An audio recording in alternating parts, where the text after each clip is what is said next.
سامنے بسا رہے گا۔ بائبل کے اسکالرز کا ماننا ہے کہ یعنی کہ بائبل کے ماہر لوگ جو ہیں وہ یہ مانتے ہیں کہ یہ پیشن گوئی صرف حضرت اسماعیل کے لیے نہیں تھی بلکہ اس کی اولاد پر بھی لاگو ہوتی ہے۔ اسماعیل اب وارث نہیں رہے گا۔ جب اسماعیل پیدا ہوئے تو ابراہیم کی عمر 86 برس تھی، جس کا ذکر پیدائش 16 باب 15 آیت میں ہے۔ لیکن 13 سال بعد سارہ نے خدا کے معجزے کے وسیلہ سے اسحاق کو جنم دیا۔ اسماعیل اب وارث نہیں رہے۔ اس سے پہلے خدا نے حضرت ابراہیم کو خبر دی تھی کہ وہ اسحاق کے وسیلہ سے اپنا عہد قائم کرے گا، اور جب ابراہیم نے حضرت اسماعیل کے کردار کے بارے میں دریافت کیا تو خدا نے جواب دیا کہ حضرت اسماعیل کو برکت ملی ہے، اور وہ آئیں دیکھتے ہیں پیدائش 17 باب 20 آیت میں آئیں دیکھتے ہیں، اور اسماعیل کے حق میں بھی میں نے تیری دعا سنی، دیکھ میں اسے برکت دوں گا اور اسے برومند کروں گا اور اسے بڑھاؤں گا، اور اس سے 12 سردار پیدا ہوں گے اور میں اسے بڑی قوم بناؤں گا۔ تاہم دعوت کے دن جس کے دوران ابراہیم نے اسحاق کے دودھ پلانے کا جشن منایا، اسماعیل کو اسحاق کا مذاق اڑاتے ہوئے پایا گیا، اور سارہ نے مطالبہ کیا کہ ابراہیم اسماعیل اور اس کی ماں کو دور بھیج دے، جس کا ذکر پیدائش 21 باب 8 سے 10 آیت میں ہے۔ آئیں دیکھتے ہیں، اور وہ لڑکا بڑا اور اس کا دودھ چھڑایا گیا، اور اسحاق کے دودھ چھڑانے کے دن ابراہیم نے بڑی ضیافت کی، اور سارہ نے دیکھا کہ ہاجرہ مصری کا بیٹا جو اس کے ابراہیم سے ہوا تھا ٹھٹھے مارتا ہے۔ تب اس نے ابراہیم سے کہا کہ اس لونڈی کو اور اس کے بیٹے کو نکال دے، کیونکہ اس لونڈی کا بیٹا میرے بیٹے اسحاق کے ساتھ وارث نہ ہوگا۔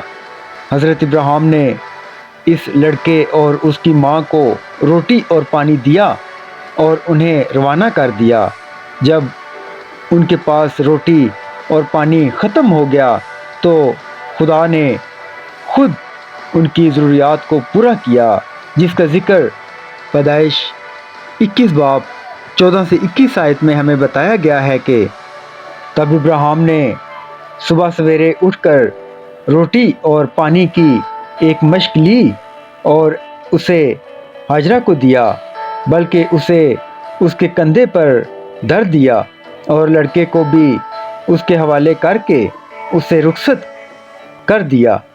سو وہ چلی گئی اور بیر سبا کے بیابان میں آوارہ پھرنے لگی، اور جب مشک کا پانی ختم ہو گیا تو اس نے لڑکے کو ایک جھاڑی کے نیچے ڈال دیا، اور آپ اس کے مقابل ایک تیر کے ٹپے پر دور جا بیٹھی اور کہنے لگی کہ میں اس لڑکے کا مرنا تو نہ دیکھوں۔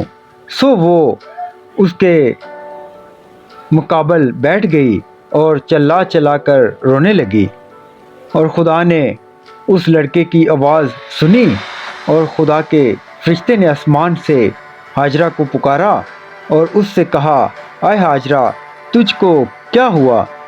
مت ڈر، کیونکہ خداوند نے اس جگہ سے جہاں لڑکا پڑا ہے اس کی آواز سن لی ہے، اور اسے اپنے ہاتھ سے سنبھالا، کیونکہ میں اس کو ایک بڑی قوم بناؤں گا۔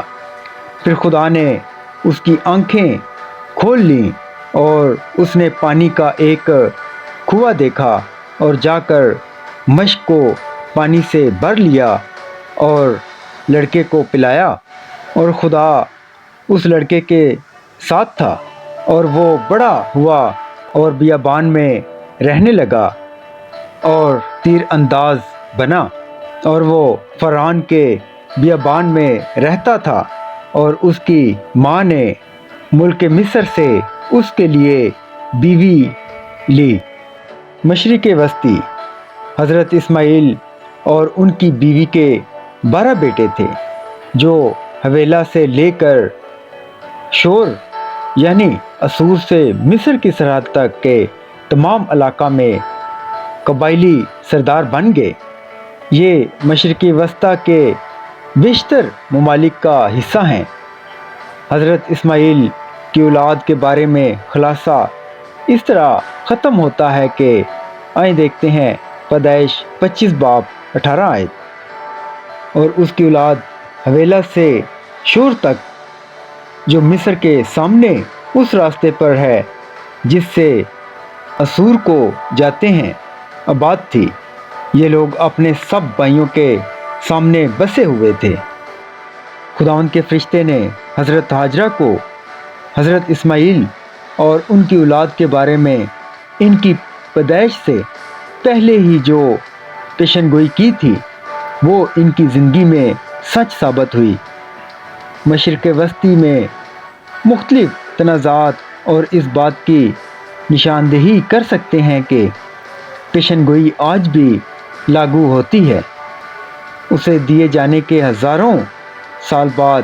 تاہم یہ کہنا مشکل ہے کہ آیا جدید دور کے عرب واقعی حضرت اسماعیل کی اولاد ہیں یا نہیں۔ جو کچھ بھی ہو، ہم جانتے ہیں کہ خداوند کی طرف سے نجات کی مہربانی اور پیشکش حضرت اسحاق کے ذریعے حضرت ابراہیم کی اولاد اور حضرت اسماعیل کے ذریعے اس کی اولاد کے ساتھ ساتھ دیگر تمام لوگوں تک پھیلی ہوئی ہے، اور ہم مسیح یسوع میں امن اور اتحاد پاتے ہیں۔ Thank you all.